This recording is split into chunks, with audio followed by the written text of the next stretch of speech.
A continuación, se dará a conocer los ensayos según las NSH 1516, 1534, 1852 de Mecánica de Suelos. Los integrantes son Sebastián Arredondo, Diego Loyola y Matías Rivera.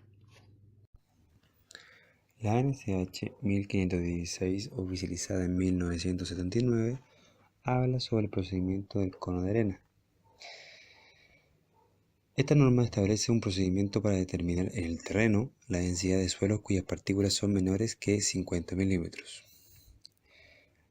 Los aparatos a ocupar consisten en una válvula cilíndrica de 12,5 milímetros de apertura con un extremo determinado en forma de embudo y con su otro extremo ajustado a la boca de un recipiente de aproximadamente 4 litros de capacidad.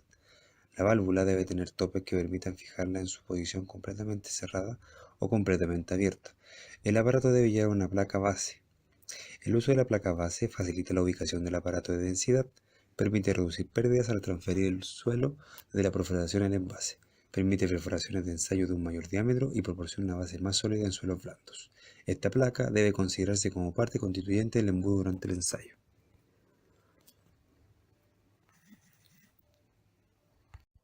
La arena está compuesta por partículas sanas, redondeadas, no cementadas y comprendidas entre 2 milímetros y 1 milímetro. Debe estar lavada y seca en estufa a 110 grados Celsius más o menos 5 grados.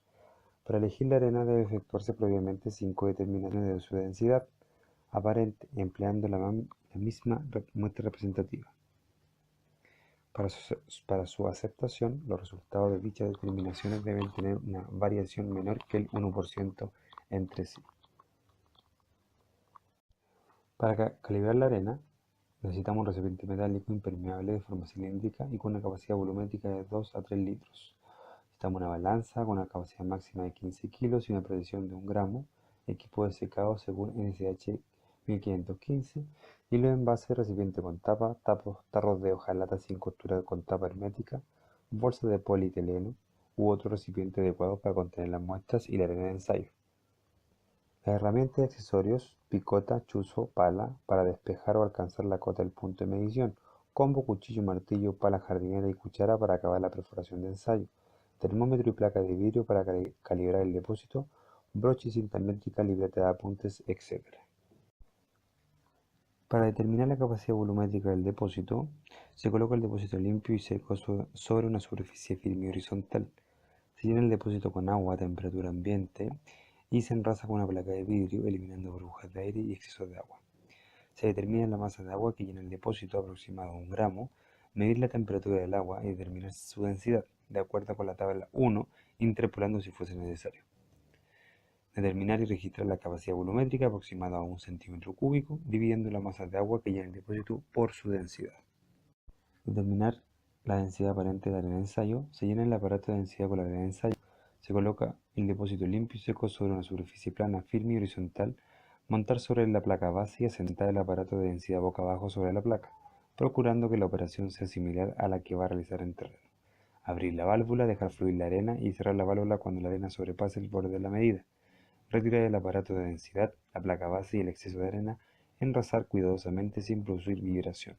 Determinar la masa de arena que llena la medida, aproximada a 1 gramo. Determinar la densidad de la arena dividiendo la masa de arena que llena la mitad por la capacidad volumétrica de la medida. Repetir toda la operación 5 veces, elegir los 3 resultados más próximos, que no difieran entre sí en más de un 0,1%. Determinar y registrar la densidad aparente de la arena de ensayo como el promedio de los 3 resultados elegidos, aproximado a 1 gramo por ml. Determinar la masa de arena que llena el embudo. Llenar el aparato de densidad con arena, determinar y registrar su masa, aproximada a 1 gramo. Colocar la placa base sobre una superficie plana, firme y horizontal. Asentar el aparato de densidad boca abajo sobre la placa. Abrir la válvula y mantenerla abierta hasta que la arena llene el embudo. Cerrar la válvula bruscamente, determinar y registrar la masa del aparato, la arena remanente, aproximada a 1 gramo. Determinar y registrar la pérdida de masa como masa de arena que llena el embudo, aproximado a 1 gramo. Determinar el volumen de la preparación de ensayo. Preparar la superficie de la localización a ensayar de modo que esté plana y nivelada. Colocar la placa sobre esta superficie nivelada. Excavar dentro de la abertura de la placa una perforación de ensayo del tamaño indicado en la tabla 2, según el tamaño máximo de partículas, cuidando de no alterar las paredes de suelo que delimiten la perforación. Los suelos esencialmente granulares requieren extremo cuidado. Colocar todo el suelo excavado en un envase rápido, tapado y protegido de pérdidas y contaminaciones. Determinar y registrar la masa del aparato de densidad con el total de arena, aproximado a 1 gramo. Asentar el aparato. Abrir la válvula y cerrarla una vez que la arena ha dejado de fluir. Determinar y registrar la masa del aparato más la arena remanente, aproximadamente a 1 gramo. Determinar y registrar la pérdida de masa como masa de arena empleada en el ensayo, aproximadamente 1 gramo. Recubre la arena en el ensayo y dejarla en un envase aparte hasta acondicionarla a fin de que cumpla los requisitos establecidos en la tabla 2.2 previo a utilizarla nuevamente. Determinar la masa seca del material extraído de la perforación del ensayo. Inmediatamente extraído el total del material excavado de la perforación del ensayo, determinar y registrar la masa húmeda, aproximada a 1 gramo. Mezclar completamente y mantenerla protegida en su envase.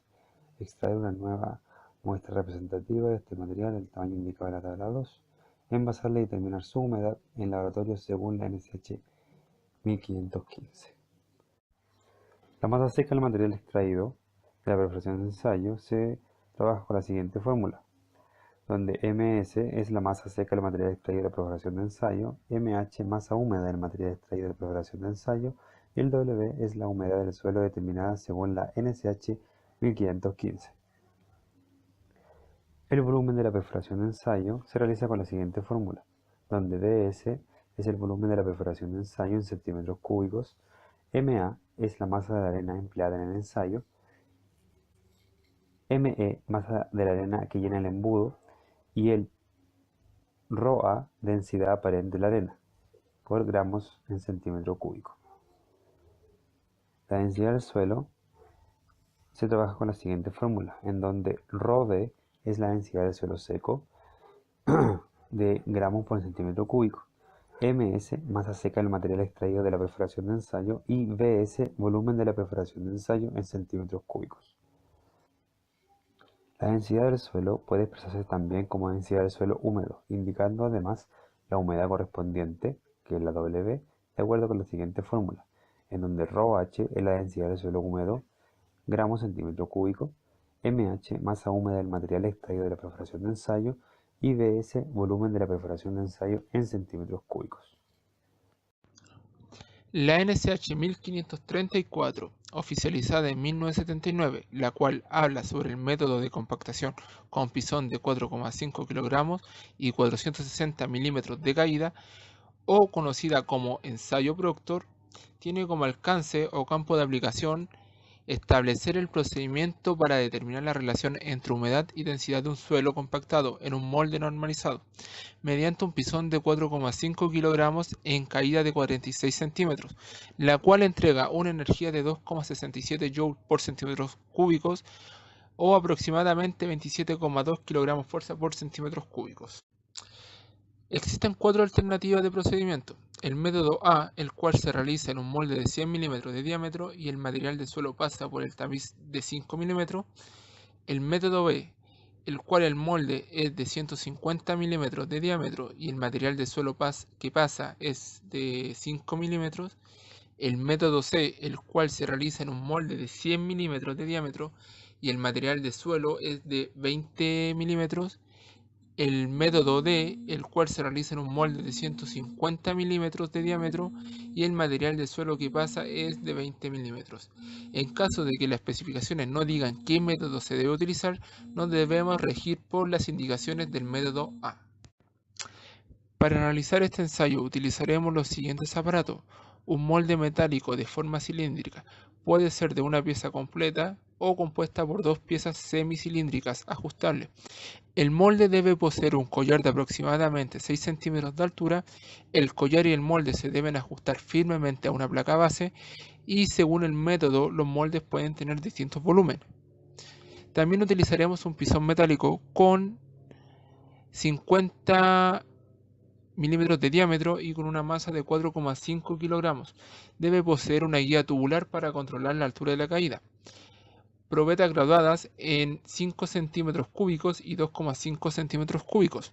Una balanza de precisión con capacidad de 10 kilogramos con precisión de 5 gramos y otra de 1 kilogramo con precisión de 0,1 gramo. Una estufa que la temperatura sea regulable y con circulación de aire, una regla de acero, tamices de 50, 20 y 5 milímetros de abertura nominal y también herramientas de mezclado como paila, cuchara, llana, espátula, etcétera. También se puede utilizar un aparato mezclador. Procedimientos pre-ensayo. Deberemos calibrar el molde. Esto se comenzará pesando el molde vacío y sin collar y determinaremos la capacidad volumétrica. La extracción de la muestra se deberá realizar según las especificaciones técnicas o con las indicaciones del profesional a cargo. Esto se detalla de mejor forma en la NSH 1508. La preparación de la muestra se deberá secar la muestra al aire o estufa con temperatura menor a 60 grados Celsius. Esto hará que la muestra quede desmenuzable. Y tamizaremos a 50 milímetros o 20 milímetros dependiendo del método a utilizar. Y el material retenido en cada tamiz lo descartaremos. El acondicionamiento del material. Acá mezclaremos las muestras hasta homogeneizar para luego separarla en 5 fracciones. El tamaño de la muestra dependerá del método utilizado. Esto también se detalla en la NSH 1534 en la tabla número 2. Mezclar cada fracción por separado con el agua suficiente para que la humedad alcanzada por cada muestra varíe entre 2 puntos porcentuales. Procedimientos para el ensayo Proctor. Empezaremos colocando el molde con su collar en una base firme, plana y horizontal y lo comenzaremos a llenar con la muestra. El llenado debe ser con 1/5 de la altura del molde y compactaremos con 25 golpes en el caso del método A y C y 56 golpes según el método B y D. Esto se hará con el pisón y lo realizaremos uniformemente en cada una de las capas hasta llenar el molde cilíndrico. Luego de compactar, retiraremos el collar y rasaremos con mucho cuidado con la regla a nivel de la altura del cilindro. La NSH 1534 nos dejará tapar los agujeros que queden con el material fino. Pasaremos el molde con el suelo compactado y restaremos la masa del molde para determinar la masa de la muestra. Determinaremos la humedad de la muestra del suelo con la fórmula masa partido en volumen. Retiraremos el material del molde para luego extraer 2 muestras representativas del suelo compactado y las colocaremos en un recipiente hermético y efectuaremos 2 determinaciones de humedad de acuerdo a la NSH 1515 y registraremos el promedio en ambas determinaciones del suelo. El procedimiento del ensayo lo repetiremos hasta que haya un descrecimiento de la densidad húmeda. El ensayo CBR se emplea para evaluar la capacidad portante de terrenos compactados por terraplenes, capas de firme, explanadas, así como en clasificación de terrenos. Las siglas CBR significan Californian Bearing Radio. Este ensayo fue desarrollado antes de la Segunda Guerra Mundial por el Departamento de Transportes de California. La prueba CBR de suelos consiste básicamente en compactar un terreno en unos moldes normalizados, sumergirlos en agua y aplicar un punzonamiento sobre la superficie del terreno mediante un pistón normalizado. Se rige por la norma ASTM 1883 o por la norma NSH 1852 en Chile. El procedimiento de ejecución de la prueba CBR consta de los siguientes pasos. 1. Determinación de la humedad óptima y densidad máxima de las muestras de suelo mediante el ensayo Proctor. 2. Añadir agua a una muestra de suelo para alcanzar la humedad óptima. 3. Compactar la muestra en 3 moldes CBR estandarizados de 15,24 centímetros de diámetro y 17,78 centímetros de altura. La muestra se compacta en 3 capas por molde, siendo la energía de compactación de cada molde de 15, 30 o 60 golpes por capa, mediante una masa de 2,5 kilogramos que se deja caer libremente desde una altura de 305 milímetros. 4. Posteriormente se enrasa el molde, se desmonta y se vuelve a montar invertido.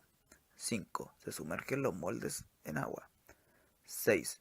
Colocación de la placa perforada y el vástago, así como los pesos necesarios para calcular la sobrecarga calculada.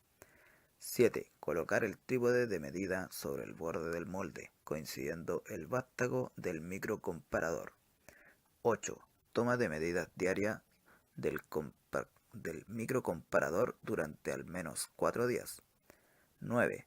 Sacar la muestra del agua, escurrir y secar exteriormente. 10. Aplicar la carga sobre el pistón de penetración mediante la prensa CBR y tomar las lecturas de la curva presión-penetración. La prueba CBR consiste en determinar la carga que hay que aplicar a un pistón circular de 19,35 cm² para introducirlo en una muestra de suelo a una velocidad de 1,27 mm por minuto y hasta obtener una penetración de 2,54 mm. A través de este procedimiento se determina lo que se llama el índice CBR, que es la relación entre la carga determinada y la que se obtiene por mismo procedimiento para una muestra tipo de roca machacada. Se expresa en porcentajes. Cabe comentar que el índice CBR no es una propiedad intrínseca del suelo, sino que depende de las condiciones de humedad-densidad del suelo. También puede calcularse el CBR in situ sobre el terreno natural o en el laboratorio sobre muestras inalteradas. No obstante, los resultados y valores CBR hay que tomarlos con cierta precaución, puesto que es un ensayo que presenta cierta dispersión de resultados, no refleja las condiciones a las que estará sometido el suelo y es una prueba poco fiable para suelos con CBR elevados. A pesar de lo anterior, es un ensayo muy habitual y suele correlacionarse con el módulo de elasticidad del suelo. En conclusión, las normativas vistas anteriormente nos dan a conocer los ensayos básicos que debemos tener sobre un terreno, ya que estos ensayos nos permiten conocer las características físicas y mecánicas de un suelo en particular, y podremos realizar la cimentación más adecuada para cada tipo de obra.